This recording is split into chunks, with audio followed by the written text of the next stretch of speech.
எது மக்களுக்கான அரசியல் அப்படின்னா கண்டிப்பா இந்த 2000 3000 அந்த மாதாந்திர காசு பணம் இது இல்ல மக்களுக்கான அரசியல். மக்களுக்கான அரசியல்னா பொதுவா நம்ம ஊர்ல எல்லாம் பார்த்தோம்னா பஞ்சாயத்து பேசுறது தான். எனக்கு தெரிஞ்ச அரசியல்ங்கிறதே பஞ்சாயத்து பேசுறத சுத்தி சுத்தி தான் இருக்கு.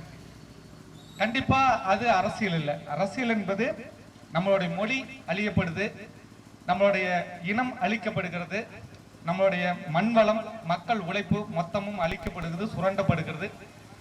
இதுதான் உண்மையான அரசியல் என்பதை என் மக்கள் உணரணும். நாங்க கடந்த 60 ஆண்டுகால அரசியலை படிக்கிறோம். படிக்கும்போது உலகத்திலே இந்தியா தான் மிகப்பெரிய நாடு அப்படிங்கிறாங்க.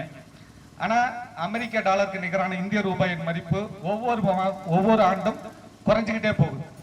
இந்தியாவிலே மிகச்சிறந்த மாநிலம் தமிழ்நாடு அப்படின்னு இவங்கெல்லாம் சொல்லிக்கிட்டு திரிவாங்க. கண்ணு கட்டின தூரம் மக்கள் சரியான ஒரு வாழ்க்கை முறையில வாழல.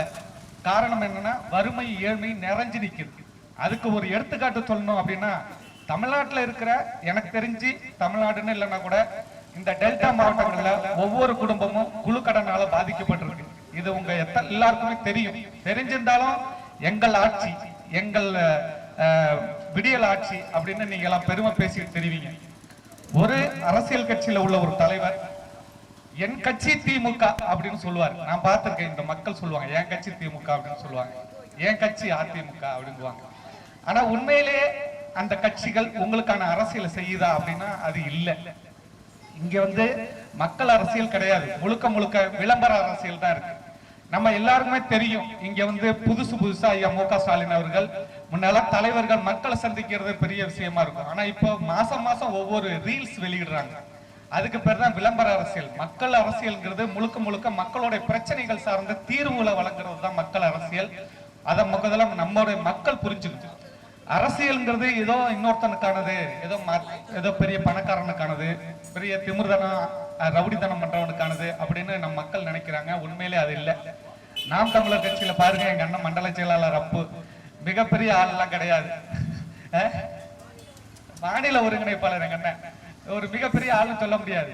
இப்ப நான் இருக்கேன், நான் மாவட்ட தலைவர், ஒரு மிகப்பெரிய ஆளுமை, ஒரு மிகப்பெரிய வசதியான ஆளு அப்படிலாம் சொல்ல முடியாது. எங்க அண்ணன் ஜெகன் மாவட்ட செயலாளர், அவரு பாத்தீங்கன்னா ஒரு மிகப்பெரிய ஆளு அப்படிலாம் கிடையாது. ரொம்ப சாதாரணமான எளிய மக்கள் அவங்களும் இந்த தமிழ்நாட்டுல அரசியல்ல இடம்பெற முடியுங்கிறத நாம் தமிழர் கட்சி தான் முதல்ல கொண்டு வந்து கட்டமைச்சிருக்கு. ஒரு காலத்துல கம்யூனிஸ்ட் அந்த மாதிரி இருந்துச்சு. அப்படி ஒரு அரசியல் இருந்ததே இல்லைன்னு நாங்க சொல்ல வரல. ஒரு காலத்துல கம்யூனிஸ்ட் கட்சி அப்படி இருந்தது. இன்னைக்கு அந்த கம்யூனிஸ்ட் கட்சி அந்த நிலைமையில இல்ல.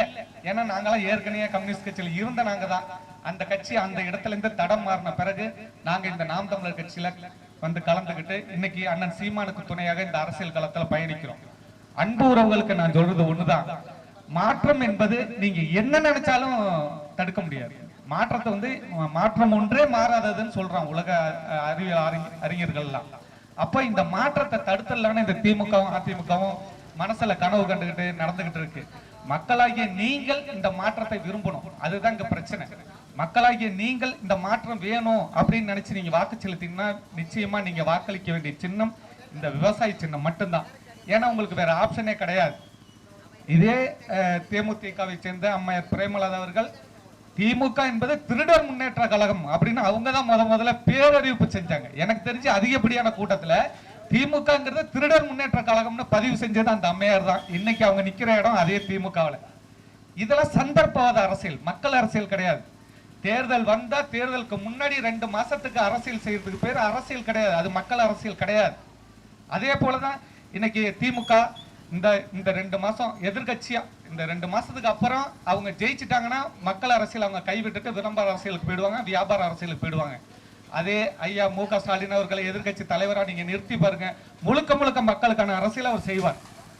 அதனால மக்கள் நலன் கருதி நீங்க எல்லாரும் சேர்ந்து திமுகவையும் அதிமுகவும் எதிர்கட்சி வரிசையில நிறுத்தணும் அப்படிங்கிறத என்னோட தாழ்மையான வேண்டுகோளா நிறுத்திக்கிட்டு என்னுடைய வாய்ப்புக்கு நன்றி கூறி விடைபெறுகிறேன். நன்றி, வணக்கம். நாம் தமிழர்.